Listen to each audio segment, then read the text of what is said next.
ਸਤਨਾਮ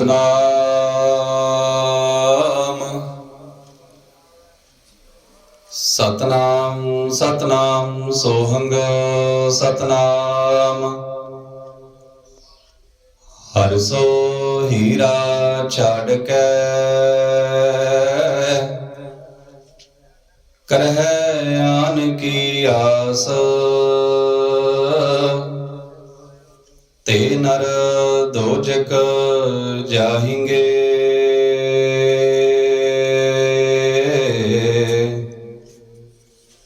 ਸਤ ਪਾਖੈ ਰਵਿਦਾਸ ਤੇ ਨਰ ਦੋਜਕ ਜਾਹਿੰਗੇ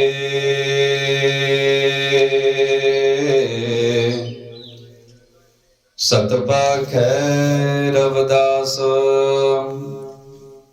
ਧੰਨ ਧੰਨ ਜਗਤ ਗੁਰੂ ਸਤਿਗੁਰੂ ਰਵਿਦਾਸ ਮਹਾਰਾਜ ਜੀ ਦੀ ਪਿਆਰੀ ਸਾਧ ਸੰਗਤ ਜੀ, ਜੈ ਗੁਰਦੇਵ, ਧੰਨ ਗੁਰਦੇਵ। ਅੱਜ ਦੇ ਪਾਵਨ ਤੇ ਪਵਿੱਤਰ ਸ਼ਬਦ ਦੇ ਵਿੱਚ ਸਤਿਗੁਰੂ ਰਵਿਦਾਸ ਮਹਾਰਾਜ ਜੀ ਮਾਨਵਤਾ ਨੂੰ ਪਾਵਨ ਤੇ ਪਵਿੱਤਰ ਉਪਦੇਸ਼ ਦਿੰਦੇ ਨੇ ਕਿ ਭਾਈ ਜੋ ਪਰਮਾਤਮਾ ਦਾ ਨਾਮ ਆ ਇਹ ਸੁੱਖਾਂ ਦਾ ਸਮੁੰਦਰ ਹੈ। ਜਿਸ ਪਰਮਾਤਮਾ ਦੇ ਨਾਮ ਦੀ ਕੀਮਤ ਦੇ ਕੋਈ ਸਮਾਨ ਵਸਤੂ ਹੋਈ ਨਹੀਂ ਜੀ ਸਕਦੀ। ਸਾਧ ਸੰਗਤ ਜੀ, ਸੰਸਾਰਿਕ ਜੀਵ ਖੁਸ਼ੀਆਂ ਦੀ ਪ੍ਰਾਪਤੀ ਦੇ ਲਈ, ਸੁੱਖਾਂ ਦੀ ਪ੍ਰਾਪਤੀ ਦੇ ਲਈ ਦਰ ਦਰ ਤੇ ਭਟਕਦਾ ਆ, ਪਰ ਸਤਿਗੁਰੂ ਰਵਿਦਾਸ ਮਹਾਰਾਜ ਜੀ ਫਰਮਾਉਂਦੇ ਨੇ ਕਿ ਭਾਈ ਉਸ ਪਰਮ ਪਿਤਾ ਪ੍ਰਮਾਤਮਾ ਦੇ ਨਾਮ ਦੇ ਵਿੱਚ ਨਾ ਸਾਰੇ ਸੁੱਖ ਨੇ। ਸਤਿਗੁਰੂ ਜੀ ਫਰਮਾ ਰਹੇ ਨੇ, ਸੁਖ ਸਾਗਰ ਸੁਰ ਤਰ ਚਿੰਤਾ ਮਨ,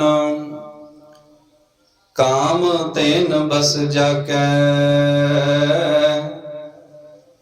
ਚਾਰ ਪਦਾਰਥ ਅਸ਼ਟ ਦਸਾ ਸਿਧ, ਨਵ ਨਿਦ ਕਰਤਲ ਤਾਕੈ। ਸਤਿਗੁਰੂ ਰਵਿਦਾਸ ਮਹਾਰਾਜ ਜੀ ਫਰਮਾਉਂਦੇ ਨੇ ਕਿ ਹੇ ਭਾਈ, ਉਸ ਪਰਮ ਪਿਤਾ ਪ੍ਰਮਾਤਮਾ ਦਾ ਜੋ ਨਾਮ ਹੈ ਨਾ, ਉਹ ਸੁੱਖਾਂ ਦਾ ਸਮੁੰਦਰ ਹੈ। ਜੋ ਜੀਵ ਉਸ ਪਰਮ ਪਿਤਾ ਪ੍ਰਮਾਤਮਾ ਦੇ ਸਿਮਰਨ ਦੇ ਨਾਲ ਜੁੜ ਜਾਂਦਾ ਆ, ਸਤਿਗੁਰੂ ਰਵਿਦਾਸ ਮਹਾਰਾਜ ਜੀ ਫਰਮਾਉਂਦੇ ਨੇ ਕਿ ਭਾਈ ਉਹ ਸਾਰੇ ਸੁੱਖਾਂ ਦੀ ਪ੍ਰਾਪਤੀ ਕਰ ਲੈਂਦਾ ਹੈ। ਸਤਿਗੁਰੂ ਕਬੀਰ ਸਾਹਿਬ ਮਹਾਰਾਜ ਜੀ ਫਰਮਾਉਂਦੇ ਨੇ, ਭਵ ਸਾਗਰ ਸੁਖ ਸਾਗਰ ਮਾਹੀ, ਕਿ ਸੰਸਾਰ ਸਮੁੰਦਰ ਦੇ ਵਿੱਚ ਸੁਖ ਸਾਗਰ ਪ੍ਰਮਾਤਮਾ ਦਾ ਹੀ ਰੂਪ ਹੈ। ਇਸ ਪ੍ਰਮਾਤਮਾ ਦੇ ਸਿਮਰਨ ਦੇ ਵਿੱਚ ਕਲਪ ਬ੍ਰਿਛ, ਮਨ ਇੱਛਤ ਫਲ ਦੇਣ ਵਾਲੀ ਮਣੀ, ਚਿੰਤਾ ਮਣੀ, ਕਾਮ ਦੇਨ ਗਊ, ਅਤੇ ਸਾਧ ਸੰਗਤ ਜੀ ਚਾਰੇ ਦੇ ਚਾਰੇ ਪਦਾਰਥ ਕਾਮ, ਅਰਥ, ਧਰਮ, ਮੋਕਸ਼, ਇਹ ਸਾਰੇ ਜੀਵ ਦੇ ਵਸ ਦੇ ਵਿੱਚ ਆ ਜਾਂਦੇ ਨੇ। ਸਤਿਗੁਰ ਅਰਜਨ ਦੇਵ ਮਹਾਰਾਜ ਜੀ ਫਰਮਾ ਰਹੇ ਨੇ, ਸਭ ਨਿਦਾਨ ਦਸ ਅਸ਼ਟ ਨਿਦਾਨ ਠਾਕੁਰ ਕਰ ਤਲ ਤਲਿਆ, ਕਿ ਭਾਈ ਸਾਰੇ ਖਜ਼ਾਨੇ ਤੇ 18 ਸਿੱਧੀਆਂ ਉਸ ਪ੍ਰਮਾਤਮਾ ਦੀ ਤਲੀ ਤੇ ਹੈ। ਤੇ ਜੋ ਸਿਮਰਨ ਕਰਦਾ ਹੈ ਸਾਧ ਸੰਗਤ ਜੀ, ਸਤਿਗੁਰ ਜੀ ਫਰਮਾਉਂਦੇ ਹੋ ਪ੍ਰਮਾਤਮਾ ਦੇ ਨਾਲ ਇਕਮਿਕ ਹੋ ਜਾਂਦਾ ਆ, ਤੇ ਇਹ ਸਭ ਕੁਝ ਉਸ ਦੇ ਵਸ ਦੇ ਵਿੱਚ ਆ ਜਾਂਦਾ ਆ। ਤੇ ਜੋ ਪਰਮ ਪਿਤਾ ਪ੍ਰਮਾਤਮਾ ਦਾ ਸਿਮਰਨ ਕਰਦਾ ਆ ਨਾ, ਸਤਿਗੁਰੂ ਰਵਿਦਾਸ ਮਹਾਰਾਜ ਜੀ ਫਰਮਾਉਂਦੇ ਨੇ ਕਿ ਭਾਈ ਰਿੱਧੀ ਸਿੱਧੀਆਂ ਉਸ ਦੇ ਪਿੱਛੇ ਲੱਗੀਆਂ ਫਿਰਦੀਆਂ ਨੇ। ਸੰਸਾਰ ਦੇ ਲੋਕ ਸੁੱਖਾਂ ਦੀ ਪ੍ਰਾਪਤੀ ਦੇ ਲਈ ਦਰ ਦਰ ਤੇ ਭਟਕ ਰਹੇ ਨੇ, ਪਰ ਸਤਿਗੁਰੂ ਰਵਿਦਾਸ ਮਹਾਰਾਜ ਜੀ ਫਰਮਾਉਂਦੇ ਨੇ, ਹਰਿ ਸੋ ਹੀਰਾ ਛੱਡ ਕੇ ਕਰਹਿ ਆਨ ਕੀ ਆਸ, ਤੇ ਨਰ ਦੋਜਕ ਜਾਏਂਗੇ ਸਤ ਪਾਖੈ ਰਵਿਦਾਸ। ਕਿ ਭਾਈ ਜੋ ਸਾਡੇ ਅੰਦਰ ਪਰਮ ਪਿਤਾ ਪ੍ਰਮਾਤਮਾ ਬੈਠਾ ਆ, ਉਸ ਪ੍ਰਮਾਤਮਾ ਨੂੰ ਛੱਡ ਕੇ ਜੋ ਜੀਵ ਦਰ ਦਰ ਤੇ ਭਟਕਦਾ ਆ, ਸਤਿਗੁਰੂ ਜੀ ਫਰਮਾਉਂਦੇ ਭਾਈ ਐਸਾ ਜੀਵ ਨਰਕਾਂ ਦਾ ਭਾਗੀ ਬਣੇਗਾ। ਤੇ ਨਰ ਦੋਜਕ ਜਾਹਿੰਗੇ ਸਤ ਪਾਖੈ ਰਵਿਦਾਸ। ਆਓ ਸਾਧ ਸੰਗਤ ਜੀ, ਅਸੀਂ ਵੀ ਸਤਿਗੁਰਾਂ ਦੇ ਦਿਖਾਏ ਮਾਰਗ ਤੇ ਚੱਲੀਏ। ਵਹਿਮਾਂ ਭਰਮਾਂ ਅਡੰਬਰਾਂ ਪਖੰਡਾਂ ਨੂੰ ਛੱਡ ਕੇ ਪ੍ਰਮਾਤਮਾ ਦੇ ਸਿਮਰਨ ਦੇ ਨਾਲ ਜੁੜੀਏ।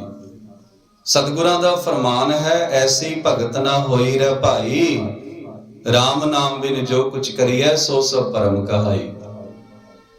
ਕਿ ਭਾਈ ਜੋ ਪ੍ਰਮਾਤਮਾ ਦੇ ਸਿਮਰਨ ਤੋਂ ਬਗੈਰ ਅਸੀਂ ਜਿੰਨਾ ਕੁਝ ਵੀ ਕਰਦੇ ਆ ਨਾ, ਉਹ ਸਭ ਭਰਮ ਹੈ। ਸਤਿਗੁਰਾਂ ਨੇ ਫਰਮਾਇਆ ਕਿ ਭਾਈ ਜੋਤ ਜਗਾਉਣ ਦੇ ਨਾਲ, ਧੂਪ ਜਗਾਉਣ ਦੇ ਨਾਲ, ਖਾਲੀ ਪੇਟ ਰਹਿਣ ਦੇ ਨਾਲ ਪ੍ਰਮਾਤਮਾ ਨਹੀਂ ਜੀ ਮਿਲਦਾ।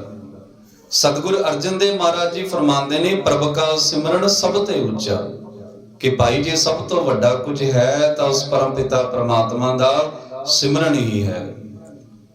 ਜਿਵੇਂ ਸਤਿਗੁਰ ਅਰਦਾਸ ਮਹਾਰਾਜ ਜੀ ਫਰਮਾ ਰਹੇ ਨੇ, ਹਰਿ ਕੇ ਨਾਮ ਬਿਨਾ ਝੂਠੇ ਸਗਲ ਪਸਾਰੇ, ਕਿ ਭਾਈ ਉਸ ਪ੍ਰਮਾਤਮਾ ਦੇ ਨਾਮ ਤੋਂ ਬਗੈਰ ਸਭ ਝੂਠਾ ਹੈ। ਹਰ ਹਰ ਹਰ ਨਾਮ ਜਪੈ ਰਸਨਾ, ਅਵਰ ਸਭ ਤਿਆਗ ਬਚਨ ਰਚਨਾ ਰਹਾਉ। ਸਤਿਗੁਰੂ ਰਵਿਦਾਸ ਮਹਾਰਾਜ ਜੀ ਫਰਮਾ ਰਹੇ ਨੇ ਕਿ ਹੇ ਜੀਵ, ਤੂੰ ਐਸੇ ਸੁੱਖਾਂ ਦੇ ਸਮੁੰਦਰ ਦਾ ਨਾਮ ਆਪਣੀ ਰਸਨਾ ਨਾਲ ਕਿਉਂ ਨਹੀਂ ਜੇ ਜਪਦਾ? ਹੋਰ ਸਾਰੀਆਂ ਫਜ਼ੂਲ ਗੱਲਾਂ ਨੂੰ ਛੱਡ ਤੇ ਉਸ ਪਰਮਾਤਮਾ ਦਾ ਸਿਮਰਨ ਕਰ। ਹਰ ਹਰ ਹਰ ਨਾ ਜਪੈ ਰਸਨਾ, ਅਵਰ ਸਭ ਤਿਆਗ ਬਚਨ ਰਚਨਾ।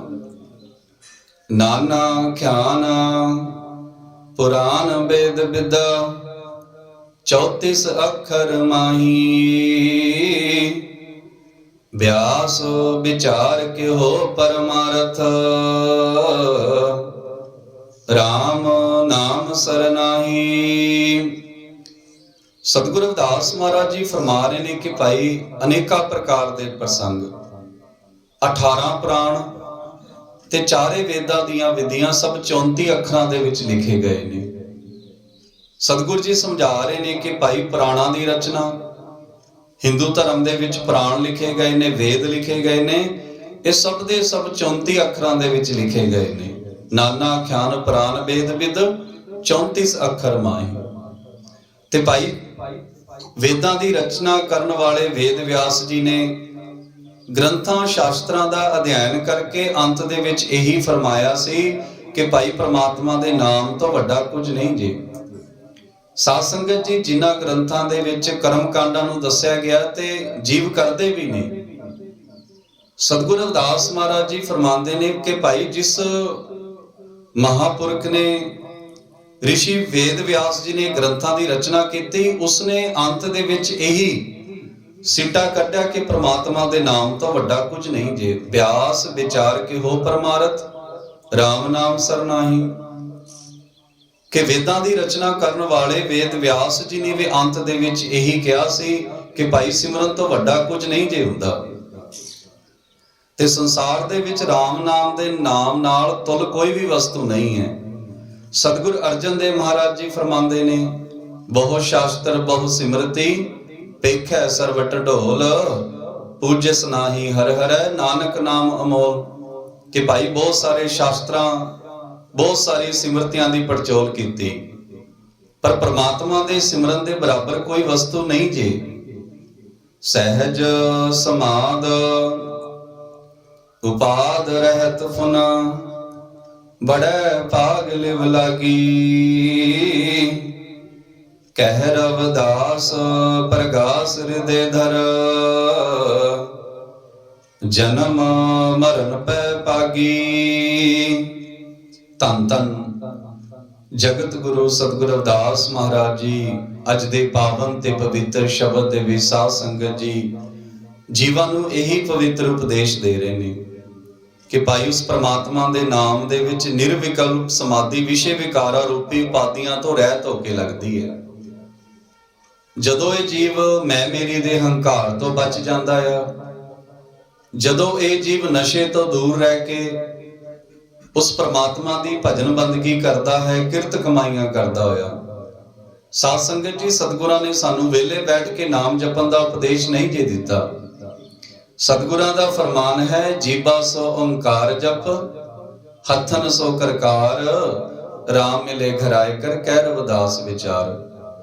ਕਿ ਭਾਈ ਉਸ ਪ੍ਰਮਾਤਮਾ ਦੀ ਪ੍ਰਾਪਤੀ ਦੇ ਲਈ ਅਸੀਂ ਹੱਥਾਂ ਦੇ ਨਾਲ ਕਿਰਤ ਕਰਨੀ ਹੈ, ਐਸੇ ਸਰੀਰ ਦੇ ਨਾਲ ਇਮਾਨਦਾਰੀ ਦੀ ਰੋਟੀ ਕਮਾਣੀ ਹੈ, ਤੇ ਜੀਭਾ ਦੇ ਨਾਲ ਉਸ ਪਰਮ ਪਿਤਾ ਪ੍ਰਮਾਤਮਾ ਦਾ ਸਿਮਰਨ ਕਰਨਾ ਹੈ। ਤੇ ਸਤਿਗੁਰੂ ਜੀ ਫਰਮਾਉਂਦੇ, ਭਾਈ ਜੋ ਐਸੇ ਸਰੀਰ ਦੇ ਨਾਲ ਮਿਹਨਤ ਕਰਦਾ ਆ, ਜੀਭਾ ਦੇ ਨਾਲ ਸਵਾਸ ਉਸ ਪ੍ਰਮਾਤਮਾ ਦਾ ਸਿਮਰਨ ਕਰਦਾ ਹੈ ਨਾ, ਉਸਨੂੰ ਉਹ ਪਰਮ ਪਿਤਾ ਪ੍ਰਮਾਤਮਾ ਇਸ ਸਰੀਰ ਰੂਪੀ ਘਰ ਦੇ ਵਿੱਚ ਮਿਲ ਜਾਂਦਾ ਹੈ। ਕਿਉਂਕਿ ਸਤਿਗੁਰੂ ਰਵਿਦਾਸ ਮਹਾਰਾਜ ਜੀ ਦਾ ਫਰਮਾਨ ਹੈ ਕਿ ਭਾਈ ਜਿਸ ਪ੍ਰਮਾਤਮਾ ਨੂੰ ਇਹ ਜੋ ਜੀਵ ਹੈ ਸੈਂਕੜੇ ਕਿਲੋਮੀਟਰ ਦੀ ਯਾਤਰਾ ਕਰਕੇ ਲੱਭਣ ਜਾਂਦਾ ਹੈ। ਸਤਿਗੁਰੂ ਜੀ ਫਰਮਾ ਰਹੇ ਨੇ, ਤੇਰੇ ਘਟ ਮੈਂ ਸਿਰਜਣਹਾਰ, ਕਸਤੂਰੀ ਮਿਰਗ ਪਾਸ ਹੈ ਢੂੰਡਤ ਘਾਸ ਫਿਰੈ। ਕਿ ਭਾਈ ਜਿਵੇਂ ਮਿਰਗ ਦੇ ਅੰਦਰੋਂ ਨਾ ਖੁਸ਼ਬੂ ਆਉਂਦੀ ਹੈ, ਪਰ ਉਸ ਮਿਰਗ ਨੂੰ ਪਤਾ ਨਹੀਂ ਜੀ ਹੁੰਦਾ ਕਿ ਖੁਸ਼ਬੂ ਮੇਰੇ ਅੰਦਰੋਂ ਆ ਰਹੀ ਹੈ। ਉਹ ਪ੍ਰਮਾਤਮਾ ਨੂੰ ਕਦੇ ਇੱਧਰ ਲੱਭਦਾ ਹੈ, ਕਦੇ ਉੱਧਰ ਲੱਭਦਾ ਹੈ। ਤੇ ਸਤਿਗੁਰੂ ਰਵਿਦਾਸ ਮਹਾਰਾਜ ਜੀ ਫਰਮਾਉਂਦੇ, ਇਹੀ ਹਾਲਤ ਜੀਵ ਦੀ ਹੈ। ਉਹ ਸਾਰੀ ਦੁਨੀਆ ਦਾ ਮਾਲਕ ਇਸ ਦੇ ਅੰਦਰ ਬੈਠਾ ਆ, ਤੇ ਇਸ ਪ੍ਰਮਾਤਮਾ ਨੂੰ ਇੱਧਰ ਉੱਧਰ ਕਦੇ ਜੰਗਲਾਂ ਦੇ ਵਿੱਚ, ਪਹਾੜਾਂ ਦੇ ਵਿੱਚ, ਤੀਰਥ ਸਥਾਨਾਂ ਤੇ ਲੱਭ ਰਿਹਾ ਹੈ। ਸਭ ਕੁਝ ਘਰ ਮੈਂ ਬਾਹਰ ਨਾਹੀ, ਬਾਹਰ ਢੋਲੇ ਸੋ ਭਰਮ ਭੁਲਾਈ। ਕਿ ਭਾਈ ਜੋ ਕੁਝ ਵੀ ਹੈ ਉਹ ਸਾਡੇ ਅੰਦਰ ਹੀ ਹੈ। ਸਭ ਕੁਝ ਘਰ ਮੈਂ ਬਾਹਰ ਨਾਹੀ, ਬਾਹਰ ਢੋਲੇ ਸੋ ਭਰਮ ਭੁਲਾਈ। ਜੈ ਕਾਰਨ ਤਟ ਤੀਰਥ ਜਾਈ, ਰਤਨ ਪਦਾਰਥ ਘਟ ਹੀ ਮਾਈ। ਕਿ ਭਾਈ ਜਿਸ ਪ੍ਰਮਾਤਮਾ ਨੂੰ, ਜਿਸ ਸੱਚ ਨੂੰ ਲੱਭਣ ਵਾਸਤੇ ਅਸੀਂ ਤੀਰਥਾਂ ਤੇ ਜਾਂਦੇ ਆ, ਉਹ ਸਾਡੇ ਅੰਦਰ ਹੀ ਬੈਠਾ। ਜੈ ਕਾਰਨ ਤਟ ਤੀਰਥ ਜਾਈ, ਰਤਨ ਪਦਾਰਥ ਘਟ ਹੀ ਮਾਈ। ਸੋ ਲੋੜ ਹੈ ਸਾਧ ਸੰਗਤ ਜੀ ਸਤਿਗੁਰਾਂ ਦੇ ਦਿਖਾਏ ਮਾਰਗ ਤੇ ਚੱਲਣ ਦੀ। ਜਿਵੇਂ ਅੱਜ ਦੇ ਪਰਮ ਪਿਤਾ ਪ੍ਰਮਾਤਮਾ ਦੇ ਸਿਮਰਨ ਦੀ ਜੋ ਪ੍ਰਸ਼ੰਸਾ ਵਡਿਆਈ ਸਤਿਗੁਰੂ ਰਵਿਦਾਸ ਮਹਾਰਾਜ ਜੀ ਫਰਮਾ ਰਹੇ ਨੇ ਕਿ ਭਾਈ ਪ੍ਰਮਾਤਮਾ ਦੇ ਸਿਮਰਨ ਤੋਂ ਵੱਡਾ ਕੁਝ ਨਹੀਂ ਜੀ। ਪ੍ਰਭ ਕਾ ਸਿਮਰਨ ਸਭ ਤੇ ਉੱਚਾ, ਹਰ ਕੇ ਨਾਮ ਬਿਨਾ ਝੂਠੇ ਸਗਲ ਪਸਾਰੇ। ਪਰ ਉਸ ਪ੍ਰਮਾਤਮਾ ਦੇ ਨਾਮ ਦੇ ਵਿੱਚ ਜੋ ਸਮਾਧੀ ਲੱਗਦੀ ਹੈ ਨਾ, ਸਤਿਗੁਰੂ ਜੀ ਫਰਮਾਉਂਦੇ ਭਾਈ ਉਹ ਵਿਸ਼ੇ ਵਿਕਾਰਾਂ ਤੋਂ ਰਹਿਤ ਹੋ ਕੇ ਲੱਗਦੀ ਹੈ। ਤੇ ਐਸਾ ਕੋਈ ਵੱਡੇ ਭਾਗਾਂ ਵਾਲਾ ਜੀਵ ਹੀ ਹੁੰਦਾ ਆ ਜਿਸ ਦੀ ਬਿਰਤੀ ਜੋ ਪ੍ਰਮਾਤਮਾ ਦੇ ਨਾਲ ਜੁੜ ਜਾਂਦੀ ਹੈ। ਸਹਿਜ ਸਮਾਦ ਉਪਾਦ ਰਹਿਤ ਫੁਨ, ਬੜਾ ਭਾਗ ਲਿਵ ਲਾਗੀ। ਕਿ ਭਾਈ ਵੱਡੇ ਭਾਗਾਂ ਦੇ ਨਾਲ ਉਸ ਪ੍ਰਮਾਤਮਾ ਦੇ ਨਾਲ ਬਿਰਤੀ ਲੱਗਦੀ ਹੈ। ਕਹਿ ਰਵਿਦਾਸ ਪ੍ਰਗਾਸ ਹਿਰਦੇਧਰ, ਜਨਮ ਮਰਨ ਪੈ ਭਾਗੀ। ਤੇ ਸਤਿਗੁਰੂ ਰਵਿਦਾਸ ਮਹਾਰਾਜ ਜੀ ਫਰਮਾਉਂਦੇ ਨੇ ਕਿ ਜਿਸ ਜੀਵ ਦੇ ਹਿਰਦੇ ਦੇ ਵਿੱਚ ਪ੍ਰਮਾਤਮਾ ਦੇ ਨਾਮ ਦਾ ਪ੍ਰਕਾਸ਼ ਹੋ ਜਾਂਦਾ ਆ, ਉਹ ਜੀਵ ਜਨਮ ਮਰਨ ਦੇ ਭੈ ਤੋਂ ਮੁਕਤ ਹੋ ਜਾਂਦਾ ਹੈ। ਸੋ ਆਓ ਸਾਧ ਸੰਗਤ ਜੀ, ਧੰਨ ਧੰਨ ਜਗਤ ਗੁਰੂ ਸਤਿਗੁਰੂ ਰਵਿਦਾਸ ਮਹਾਰਾਜ ਜੀ ਦੀ ਪਾਵਨ ਪਵਿੱਤਰ ਅੰਮ੍ਰਿਤ ਬਾਣੀ ਹਰ ਰੋਜ਼ ਸਾਨੂੰ ਜਗਾ ਰਹੀ ਹੈ। ਹਰ ਰੋਜ਼ ਸਾਨੂੰ ਹੋਕਾ ਦੇ ਰਹੀ ਹੈ ਕਿ ਭਾਈ ਕੋਈ ਹੈ ਸੱਚ ਦਾ ਵਪਾਰੀ। ਸਤਿਗੁਰਾਂ ਦੀ ਪਾਵਨ ਪਵਿੱਤਰ ਅੰਮ੍ਰਿਤ ਬਾਣੀ ਸਾਨੂੰ ਰੋਜ਼ ਜਗਾਉਂਦੀ ਹੈ। ਕਿਆ ਤੂੰ ਸੋਇਆ ਜਾਗ ਇਆਨਾ, ਤੈ ਜੀਵਨ ਜਗ ਸੱਚ ਕਰ ਜਾਣਾ। ਕਿ ਭਾਈ ਅਸੀਂ ਮੋਹ ਮਾਇਆ ਦੀ ਨੀਂਦ ਦੇ ਵਿੱਚ, ਵਿਸ਼ੇ ਵਿਕਾਰਾਂ ਦੀ ਨੀਂਦ ਦੇ ਵਿੱਚ, ਅਡੰਬਰਾਂ ਪਖੰਡਾਂ ਦੀ ਨੀਂਦ ਦੇ ਵਿੱਚ ਤੇ ਨਸ਼ਿਆਂ ਦੀ ਨੀਂਦ ਦੇ ਵਿੱਚ ਸੁੱਤੇ ਪਏ ਆ। ਤੇ ਸਤਿਗੁਰਾਂ ਦੀ ਪਾਵਨ ਪਵਿੱਤਰ ਅੰਮ੍ਰਿਤ ਬਾਣੀ ਸਾਨੂੰ ਜਗਾ ਰਹੀ ਹੈ। ਕਿਆ ਤੂੰ ਸੋਇਆ ਜਾਗ ਇਆਨਾ, ਤੈ ਜੀਵਨ ਜਗ ਸੱਚ ਕਰ ਜਾਣਾ। ਕਿ ਹੇ ਜੀਵ, ਇਸ ਅਗਿਆਨਤਾ ਦੀ ਨੀਂਦ ਤੋਂ ਉੱਠ। ਕਾਟਿਆ ਵਗਟ ਡੂੰਗਰ ਕਣਾ, ਇੱਕ ਨਿਰਗੁਣ ਬੈਲ ਹਮਾਰ, ਰਮਈਏ ਸਿਕ ਬੇਨਤੀ ਮੇਰੀ ਪੂੰਜੀ ਰਾਖ ਮੁਰਾਰ। ਕੋ ਬਨਜਾਰੋ ਰਾਮ ਕੋ, ਮੇਰਾ ਟਾਂਡਾ ਲਾਦਿਆ ਜਾਏ ਰੇ। ਕਿ ਭਾਈ ਹੈ ਕੋਈ ਸੱਚ ਦਾ ਵਪਾਰੀ ਜੋ ਮੇਰੇ ਨਾਲ ਆ ਕੇ ਸੱਚ ਦਾ ਵਪਾਰ ਕਰੇ। ਕਿਉਂਕਿ ਸੰਸਾਰ ਦੇ ਲੋਕ ਸਤਿਗੁਰੂ ਰਵਿਦਾਸ ਮਹਾਰਾਜ ਜੀ ਫਰਮਾਉਂਦੇ ਨੇ, ਹੋ ਬਨਜਾਰੋ ਰਾਮ ਕੋ, ਸਹਿਜ ਕਰੋ ਵਪਾਰ, ਮੈਂ ਰਾਮ ਨਾਮ ਤਨ ਲਾਦਿਆ ਬਿਖਲਾ ਦੀ ਸੰਸਾਰ। ਕਿ ਭਾਈ ਮੈਂ ਸੰਸਾਰ ਦੇ ਵਿੱਚ ਨਾ ਤੁਰਿਆ ਅਵਸਥਾ ਦਾ ਵਪਾਰ ਕਰਦਾ ਹਾਂ। ਤੇ ਸਾਧ ਸੰਗਤ ਜੀ ਜੋ ਤੁਰਿਆ ਅਵਸਥਾ ਆ, ਸਤਿਗੁਰੂ ਜੀ ਫਰਮਾਉਂਦੇ ਜਦੋਂ ਇਹ ਜੋ ਇਨਸਾਨ ਹੈ ਆਪਣੇ ਅੰਦਰੋਂ ਪ੍ਰਮਾਤਮਾ ਦੀ ਖੋਜ ਕਰਦਾ ਆ, ਸਵਾਸ ਉਸ ਪ੍ਰਮਾਤਮਾ ਦਾ ਸਿਮਰਨ ਕਰਦਾ ਆ ਨਾ, ਫਿਰ ਇਸ ਅਵਸਥਾ ਦੇ ਵਿੱਚ ਪਹੁੰਚਦਾ ਹੈ। ਤੇ ਭਾਈ ਮੈਂ ਸੰਸਾਰ ਦੇ ਵਿੱਚ ਤੁਰਿਆ ਅਵਸਥਾ ਦਾ ਵਪਾਰ ਕਰਦਾ ਹਾਂ, ਜੋ ਸੰਸਾਰ ਦੇ ਵਿੱਚ ਭੇਦਭਾਵ ਤੋਂ ਉੱਪਰ ਉੱਠ ਕੇ 9 ਦੁਆਰਿਆਂ ਦੇ ਉੱਤੇ 10ਵੇਂ ਦੁਆਰ ਤੇ ਪਹੁੰਚ ਕੇ ਪ੍ਰਾਪਤ ਹੁੰਦੀ ਹੈ। ਸਤਿਗੁਰ ਕਬੀਰ ਸਾਹਿਬ ਮਹਾਰਾਜ ਜੀ ਫਰਮਾਉਂਦੇ ਨੇ, ਮੋਹੈ ਐਸੇ ਬਨਜ ਸਿਉ ਨਾਹਿਨ ਕਾਜ, ਜੈ ਕਟ ਮੂਲ ਨਿਤ ਬੜੈ ਬਿਆਜ। ਮੈਂ ਰਾਮ ਨਾਮ ਤਨ ਲਾਦਿਆ ਬਿਖਲਾ ਦੀ ਸੰਸਾਰ। ਕਿ ਭਾਈ ਮੈਂ ਪ੍ਰਮਾਤਮਾ ਦੇ ਰਾਮ ਦਾ, ਉਸ ਦੇ ਨਾਮ ਦਾ ਵਪਾਰ ਕਰਦਾ ਹਾਂ। ਪਰ ਇਹ ਜੋ ਸੰਸਾਰ ਦੇ ਲੋਕ ਨੇ, ਉਹਨਾਂ ਦੇ ਮਨ ਰੂਪੀ ਬੈਲ ਦੇ ਉੱਪਰ ਨਸ਼ਾ ਬੈਠਾ ਹੈ, ਵਿਸ਼ੇ ਵਿਕਾਰ ਬੈਠੇ ਨੇ, ਮੈਂ ਮੇਰੀ ਦਾ ਹੰਕਾਰ ਬੈਠਾ ਆ। ਉਰਵਾਰ ਪਾਰ ਕੇ ਦਾਨੀਆਂ ਲਿਖ ਲੈ ਵਾਲ ਪਤਾਲ, ਮੋਹਿ ਜਮ ਡੰਡਨ ਲਾ ਗਈ, ਤਜ ਲੈ ਸਰਬ ਜੰਜਾਲ। ਸੋ ਆਓ ਸਾਧ ਸੰਗਤ ਜੀ, ਸਤਿਗੁਰਾਂ ਦੀ ਪਾਵਨ ਪਵਿੱਤਰ ਅੰਮ੍ਰਿਤ ਬਾਣੀ ਸਤਿਗੁਰੂ ਰਵਿਦਾਸ ਮਹਾਰਾਜ ਜੀ ਪੁਕਾਰ ਪੁਕਾਰ ਕੇ ਕਹਿ ਰਹੇ ਨੇ, ਹੈ ਕੋਈ ਸੱਚ ਦੇ ਨਾਮ ਦਾ ਵਪਾਰੀ, ਕੋ ਬਨਜਾਰੋ ਰਾਮ ਕੋ ਮੇਰਾ ਟਾਂਡਾ ਲਾ ਦਿਆ ਜਾਏ ਰੇ। ਸੋ ਆਓ ਅਸੀਂ ਵੀ ਸਤਿਗੁਰਾਂ ਦੇ ਨਾਲ ਸੱਚ ਦਾ ਵਪਾਰ ਕਰੀਏ, ਵਹਿਮਾਂ ਭਰਮਾਂ ਅਡੰਬਰਾਂ ਪਖੰਡਾਂ ਨੂੰ ਛੱਡ ਕੇ, ਨਸ਼ਿਆਂ ਨੂੰ ਛੱਡ ਕੇ ਸਤਿਗੁਰਾਂ ਦੀ ਪਾਵਨ ਪਵਿੱਤਰ ਅੰਮ੍ਰਿਤ ਬਾਣੀ ਨਾਲ ਜੁੜੀਏ। ਮੈਂ ਮੇਰੀ ਦਾ ਹੰਕਾਰ ਛੱਡ ਕੇ ਸਤਿਗੁਰਾਂ ਨੇ ਫਰਮਾਇਆ, ਜਬ ਹਮ ਹੋਤੇ ਤਬ ਤੂੰ ਨਾਹੀ, ਅਬ ਤੂੰ ਹੀ ਮੈਂ ਨਾਹੀ।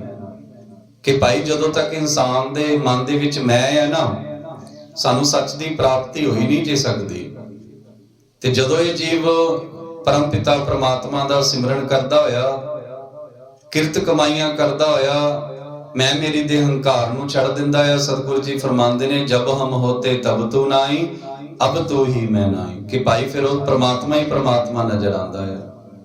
ਤੇ ਸਾਧ ਸੰਗਤ ਜੀ, ਪ੍ਰਮਾਤਮਾ ਨੂੰ ਲੱਭਣ ਵਾਸਤੇ ਸਾਨੂੰ ਕਿਤੇ ਜਾਣ ਦੀ ਲੋੜ ਨਹੀਂ ਹੈ।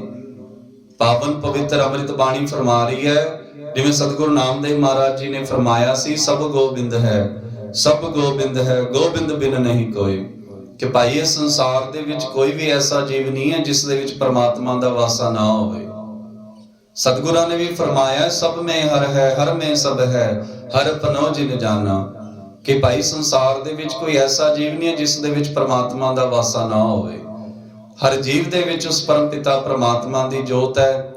ਪਰ ਸਾਧ ਸੰਗਤ ਜੀ, ਦਰਸ਼ਨ ਉਸੇ ਨੂੰ ਹੀ ਹੁੰਦੇ ਨੇ ਜੋ ਇਮਾਨਦਾਰੀ ਦੀ ਰੋਟੀ ਕਮਾ ਕੇ ਸਵਾਸ ਸਵਾਸ ਉਸ ਪਰਮ ਪਿਤਾ ਪ੍ਰਮਾਤਮਾ ਦਾ ਸਿਮਰਨ ਕਰਦਾ ਆ, ਤੇ ਆਪਣੇ ਆਪ ਨੂੰ ਮੈਂ ਮੇਰੀ ਦੇ ਹੰਕਾਰ ਤੋਂ, ਨਸ਼ਿਆਂ ਤੋਂ, ਵਿਸ਼ੇ ਵਿਕਾਰਾਂ ਤੋਂ ਬਚਾ ਲੈਂਦਾ ਹੈ। ਸੋ ਆਓ ਸਾਧ ਸੰਗਤ ਜੀ, ਜੋ ਰਸਤਾ ਸਾਨੂੰ ਸਤਿਗੁਰੂ ਰਵਿਦਾਸ ਮਹਾਰਾਜ ਜੀ ਦਿਖਾ ਰਹੇ ਨੇ, ਜੋ ਰਸਤਾ ਸਾਨੂੰ ਬਾਬਾ ਸਾਹਿਬ ਡਾਕਟਰ ਭੀਮ ਰਾਓ ਅੰਬੇਦਕਰ ਜੀ ਨੇ ਦਿਖਾਇਆ ਆ। ਬਾਬਾ ਸਾਹਿਬ ਦਾ ਪਹਿਲਾ ਉਪਦੇਸ਼ ਸੀ, ਪੜੋ। ਤੇ ਸਤਿਗੁਰੂ ਰਵਿਦਾਸ ਮਹਾਰਾਜ ਜੀ ਫਰਮਾਉਂਦੇ ਨੇ, ਮਾਧੋ ਅਵਿਦਿਆ ਹਿਤ ਕੀਨ, ਵਿਵੇਕ ਦੀਪ ਮਲੀਨ। ਸਤ ਵਿਦਿਆ ਕੋ ਪੜੈ, ਪ੍ਰਾਪਤ ਕਰੈ ਸਦਾ ਗਿਆਨ। ਰਵਿਦਾਸ ਕਹੈ ਬਿਨ ਵਿਦਿਆ, ਨਰਕੋ ਜਾਨ ਅਜਾਨ। ਕਿ ਭਾਈ ਇਨਸਾਨ ਸਿੱਖਿਆ ਤੋਂ ਬਗੈਰ ਕੁਝ ਵੀ ਨਹੀਂ ਹੈ। ਬਿਨਾਂ ਸਿੱਖਿਆ ਤੋਂ ਸਤਿਗੁਰੂ ਜੀ ਫਰਮਾਉਂਦੇ, ਇਸ ਨੂੰ ਚੰਗੇ ਬੁਰੇ ਦੀ ਪਛਾਣ ਹੀ ਨਹੀਂ ਜੀ ਹੁੰਦੀ। ਇਸ ਨੂੰ ਪਤਾ ਨਹੀਂ ਜੇ ਲੱਗਦਾ ਕੀ ਵਹਿਮ ਭਰਮ ਹੈ ਤੇ ਕੀ ਸੱਚ ਹੈ ਤੇ ਕੀ ਝੂਠ ਹੈ। ਗੁਰੂ ਦੀ ਸਿੱਖਿਆ ਦੇ ਨਾਲ ਹੀ ਪਤਾ ਲੱਗਦਾ ਹੈ ਕੀ ਸੱਚ ਹੈ ਤੇ ਕੀ ਝੂਠ ਹੈ। ਸਾਧ ਸੰਗਤ ਜੀ, ਦੁਨਿਆਵੀ ਸਿੱਖਿਆ ਵੀ ਬਹੁਤ ਜ਼ਰੂਰੀ ਹੈ। ਸਕੂਲਾਂ ਦੀ, ਕਾਲਜਾਂ ਦੀ ਪੜ੍ਹਾਈ ਇਸ ਸੰਸਾਰਿਕ ਜੀਵਨ ਦੇ ਵਿੱਚ ਸਫਲ ਹੋਣ ਲਈ। ਤੇ ਸਤਿਗੁਰਾਂ ਦਾ ਗਿਆਨ ਵੀ ਜ਼ਰੂਰੀ ਹੈ। ਅਧਿਆਤਮਕਤਾ ਦੀ ਪੜ੍ਹਾਈ, ਅਧਿਆਤਮਕ ਦੁਨੀਆ ਦੇ ਵਿੱਚ ਵਹਿਮਾਂ ਭਰਮਾਂ ਅਡੰਬਰਾਂ ਪਖੰਡਾਂ ਤੋਂ ਬਚਣ ਲਈ ਤੇ ਸੱਚ ਦੀ ਖੋਜ ਲਈ। ਇਸ ਲਈ ਸਤਿਗੁਰੂ ਜੀ ਵੀ ਫਰਮਾ ਰਹੇ ਨੇ, ਬਾਬਾ ਸਾਹਿਬ ਨੇ ਵੀ ਪਹਿਲਾ ਉਪਦੇਸ਼ ਇਹ ਦਿੱਤਾ ਸੀ, ਪੜੋ। ਕਿ ਭਾਈ ਆਪਣੇ ਬੱਚਿਆਂ ਨੂੰ ਖੂਬ ਪੜਾਓ। ਦੂਸਰਾ ਉਪਦੇਸ਼ ਬਾਬਾ ਸਾਹਿਬ ਨੇ ਦਿੱਤਾ ਸੀ, ਜੁੜੋ। ਤੇ ਸਤਿਗੁਰੂ ਜੀ ਫਰਮਾਉਂਦੇ ਨੇ, ਸਤ ਸੰਗਤ ਮਿਲ ਰਹੀ ਹੈ ਮਾਧੋ, ਜੈਸੇ ਮਧੂ ਮਖੀਰਾ। ਕਿ ਭਾਈ ਅਸੀਂ ਸੱਚ ਦੇ ਨਾਲ ਆਪਸ ਦੇ ਵਿੱਚ ਮਿਲ ਕੇ ਰਹਿਣਾ ਆ। ਪਰ ਸਾਧ ਸੰਗਤ ਜੀ, ਜੁੜਨਾ ਸੀ ਸੱਚ ਨਾਲ ਹੈ, ਝੂਠ ਦੇ ਨਾਲ ਜਾਂ ਨਸ਼ੇ ਦੇ ਨਾਲ ਨਹੀਂ ਜੇ ਜੁੜਨਾ। ਸਤ ਸੰਗਤ ਮਿਲ ਰਹੀ ਹੈ ਮਾਧੋ। ਕਿ ਭਾਈ ਅਸੀਂ ਸਤਸੰਗ ਦੇ ਨਾਲ ਜੁੜਨਾ ਹੈ, ਸੱਚ ਦੇ ਨਾਲ। ਤੀਸਰਾ ਜੋ ਉਪਦੇਸ਼ ਬਾਬਾ ਸਾਹਿਬ ਨੇ ਦਿੱਤਾ ਸੀ, ਸੰਘਰਸ਼ ਕਰੋ। ਸਤਿਗੁਰੂ ਰਵਿਦਾਸ ਮਹਾਰਾਜ ਜੀ ਫਰਮਾਉਂਦੇ ਨੇ, ਪਰਾਧੀਨਤਾ ਪਾਪ ਹੈ, ਜਾਣ ਲਿਓ ਰਹਿਮੀਤ। ਰਵਿਦਾਸ ਦਾਸ ਪਰਾਧੀਨ, ਸੋ ਕੌਣ ਕਰੈ ਹੈ ਪ੍ਰੀਤ। ਕਿ ਭਾਈ ਗੁਲਾਮਾਂ ਨਾਲ ਕੋਈ ਪਿਆਰ ਨਹੀਂ ਜੇ ਕਰਦਾ। ਮਾਨਸਿਕ ਗੁਲਾਮੀ ਵੀ ਮਾੜੀ ਹੁੰਦੀ ਹੈ ਤੇ ਸਰੀਰਕ ਗੁਲਾਮੀ ਵੀ ਮਾੜੀ ਹੁੰਦੀ ਹੈ। ਤੇ ਅਸੀਂ ਇੰਨੀਆਂ ਪ੍ਰਕਾਰ ਦੀਆਂ ਗੁਲਾਮੀਆਂ ਤੋਂ ਛੁਟਕਾਰਾ ਪਾਉਣ ਵਾਸਤੇ ਸੰਘਰਸ਼ ਕਰਨਾ ਆ। ਪੜੋ, ਜੁੜੋ ਤੇ ਸੰਘਰਸ਼ ਕਰੋ। ਪਰਾਧੀਨਤਾ ਪਾਪ ਹੈ, ਜਾਣ ਲਿਓ ਰਹਿਮੀਤ। ਰਵਿਦਾਸ ਦਾਸ ਪਰਾਧੀਨ, ਸੋ ਕੌਣ ਕਰੈ ਹੈ ਪ੍ਰੀਤ। ਕਿ ਭਾਈ ਗੁਲਾਮਾਂ ਨਾਲ ਕੋਈ ਪਿਆਰ ਨਹੀਂ ਜੇ ਕਰਦਾ। ਤੇ ਸਾਧ ਸੰਗਤ ਜੀ, ਅਸੀਂ ਸੰਘਰਸ਼ ਕਰਨਾ ਆ ਕਿ ਅਸੀਂ ਮਾਨਸਿਕ ਗੁਲਾਮ ਵੀ ਨਹੀਂ ਰਹਿਣਾ, ਅਸੀਂ ਸਰੀਰਕ ਗੁਲਾਮ ਵੀ ਨਹੀਂ ਰਹਿਣਾ। ਤੇ ਜਦੋਂ ਸਾਡਾ ਮਿਸ਼ਨ ਕਾਮਯਾਬ ਹੋਵੇ, ਸਤਿਗੁਰਾਂ ਨੇ ਫਰਮਾਇਆ ਹੈ, ਫਿਰ ਭਾਈ ਸਭ ਦਾ ਹੀ ਭਲਾ ਕਰਨਾ ਤੇ ਸਭ ਦਾ ਹੀ ਭਲਾ ਸੋਚਣਾ ਹੈ। ਐਸਾ ਚਾਹੂੰ ਰਾਜ ਮੈਂ, ਜਹਾਂ ਮਿਲੇ ਸਬਨ ਕੋ ਅੰਨ। ਛੋਟ ਬੜੇ ਸਭ ਸੰਭਸੈ, ਰਵਿਦਾਸ ਰਹਿ ਪ੍ਰਸੰਨ। ਪਰ ਕਾ ਬੁਰਾ ਨਾ ਰੱਖੋ ਚੀਤ, ਤੁਮ ਕੋ ਦੁੱਖ ਨਹੀਂ ਭਾਈ ਮੀਤ। ਕਿ ਭਾਈ ਦੂਜਿਆਂ ਦਾ ਬੁਰਾ ਨਾ ਜੇ ਸੋਚਿਆ ਕਰੋ। ਸਾਧ ਸੰਗਤ ਜੀ, ਸਤਿਗੁਰਾਂ ਦੀ ਬਾਣੀ ਫਰਮਾਂਦੀ ਹੈ, ਜੋ ਸਭ ਦਾ ਭਲਾ ਸੋਚਦਾ ਹੈ ਨਾ, ਪ੍ਰਮਾਤਮਾ ਉਸ ਦਾ ਭਲਾ ਸਭ ਤੋਂ ਪਹਿਲਾਂ ਕਰਦਾ ਹੈ। ਪਰ ਕਾ ਬੁਰਾ ਨਾ ਰੱਖੋ ਚੀਤ, तुमको दुख नहीं पाएगी। सो साध संगत जी, अज दी इन्नियां क बेनतियां प्रवान करना, पावन पवित्र अमृत बाणी नूं पढ़ीए ते भाई इस नूं पढ़न तक सीमित ना रखीए। इस दे अर्थां नूं समझ के अपनी जिंदगी नूं अमृत बाणी दे अनुसार, सतगुरां दे अनुसार ढालण दी कोशिश करिए। वहमां भरमां तो आप बचीए, अपने बच्चों नूं बचाइए। नशियां तो दूर रहिए। आपसी जो प्यार है, सत्संगत मिल रही है माधो जैसे मधुमखीरा। ते भाई आप खूब पढ़ो, अपने बच्चों नूं खूब पढ़ाओ। सतगुरां दी पावन पवित्र अमृत बाणी पढ़न तक सीमित राह रख के इस दे दसे हुए मार्ग ते चलिए। उस परमात्मा दी खोज अपने अंदरों करिए, ईमानदारी दी रोटी कमाइए। यही सतगुरां दा उपदेश है ते भाई सब दा भला करिए। ते यही साडे महापुरुषां दा उपदेश है, बाबा साहब डॉक्टर भीमराव अंबेडकर जी दा, जिस दे भी सब दा ही भला है। सो इन्नियां का बेनतियां प्रवान होइयां, भुलां चुकां दियां क्षमा। जो तेरी शरणागता तिना नाही पार, ऊंच नीच तुम ते तरे आलज संसार। श्लोक हर सो हीरा छाड़ के करह आन की आस, ते नर दो जग जाहिंगे सत पाखै रविदास। ते नर दो जग जाहिंगे सत पाखै रविदास। जपो जी सतनाम सतनाम सतनाम सोहं सतनाम। जो बोले सो निर्भय, जगत गुरु सतगुरु रविदास महाराज की जय। जय गुरुदेव, धन गुरुदेव, सतनाम।